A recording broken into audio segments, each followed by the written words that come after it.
Everyone, thanks for watching. Here, excited to have Greg Bailey with us. So we're going to go into some questions about his background, what he's up to. And obviously me and Jeff are going to hammer him. So here's the first question for you, Greg. So, the first thing, I guess, let people know, who is Greg Bailey? First couple jobs, schooling, all that fun stuff would be great.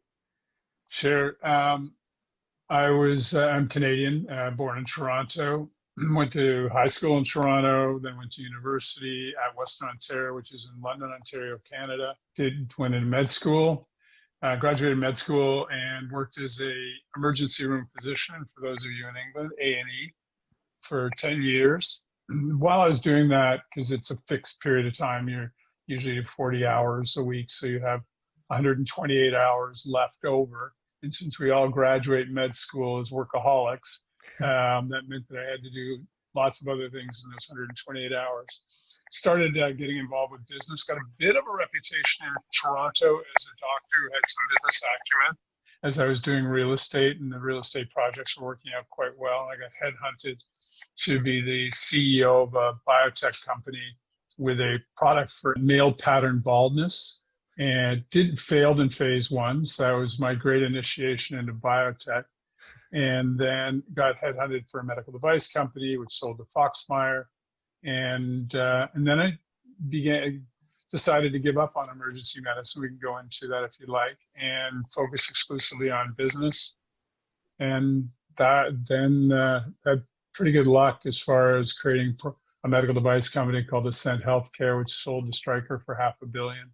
And then with David Hung and Pat Machado, I financed them and joined the board of directors of a company called Medivation, which went from 12 million pre to 14.3 billion over 12 years, and created one of the top products in the world for prostate cancer, which is on the market today. Then we started a company called Biohaven with my new business partners, Declan Dugan, former head of drug development at Pfizer, and Jim Mellon, a polymath, extraordinary gentleman. And we financed a company called Biohaven that Deck was a founder of, with Vlad Korich and Rob Berman. And happily, in 6 years, it is on the New York Stock Exchange, marketing a drug for migraine, and $4 billion market cap from 3.3 million pre-money.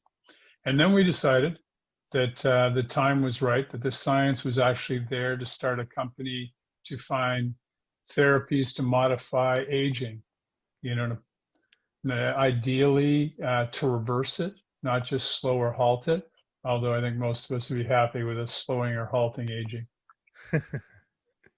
No, okay. And that company is Juvenescence.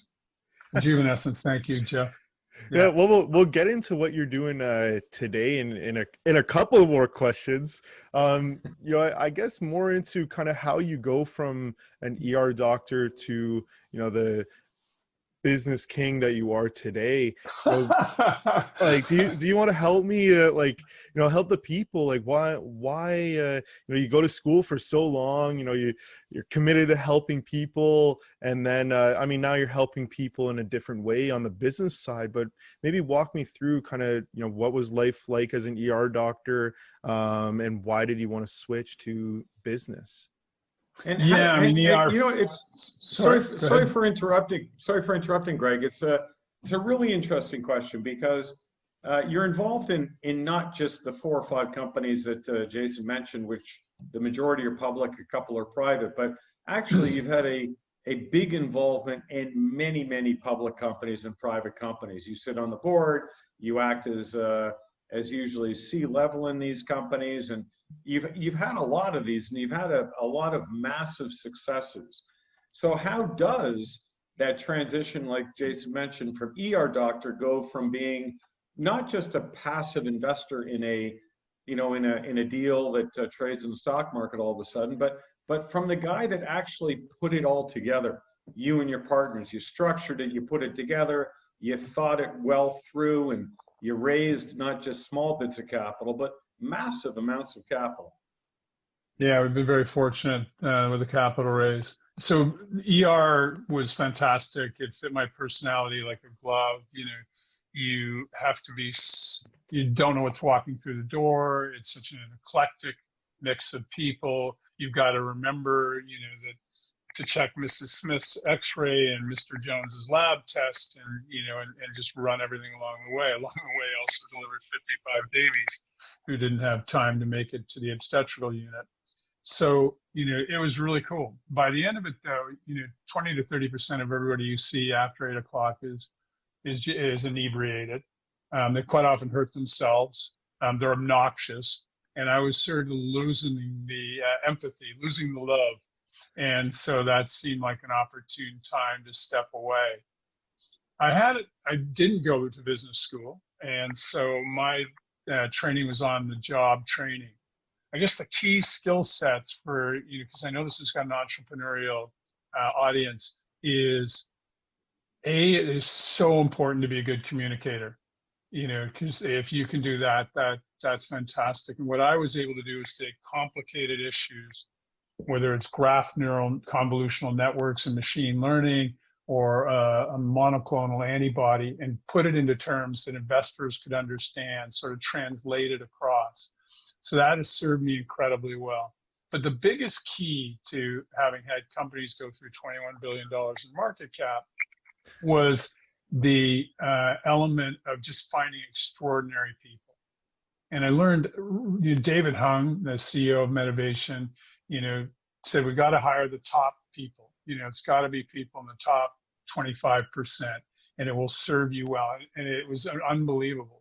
Our phase 2 clinical trial was so well run, the FDA allowed it to be one of the FDA. It said that we could be our phase 3 trial, which saves you 2 years and $100 million.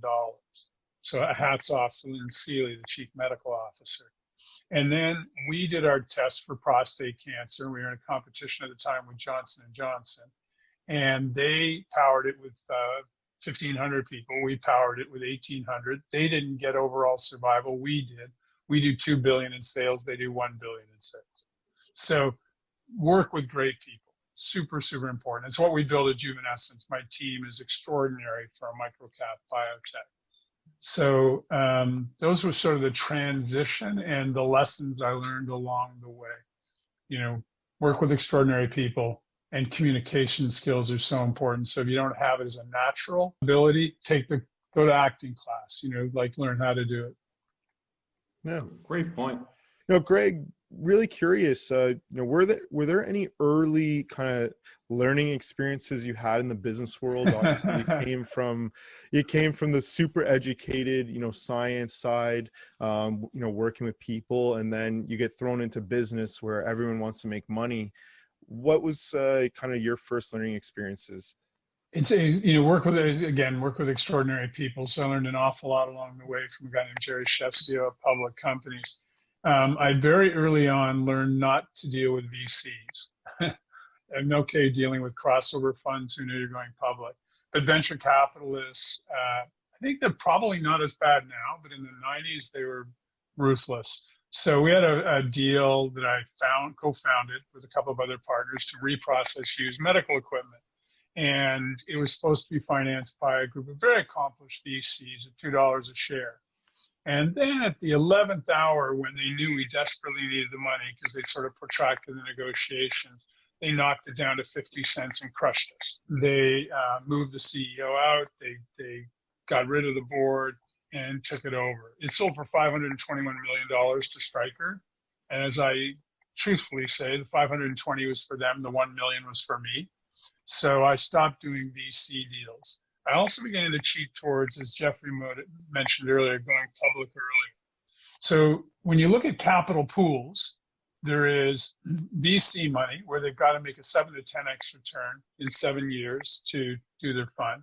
And then there's public deals where everybody's over the moon if they get a 15% compounded return. So the cheaper money is public. It comes with the expense of being public, but it's cheaper money.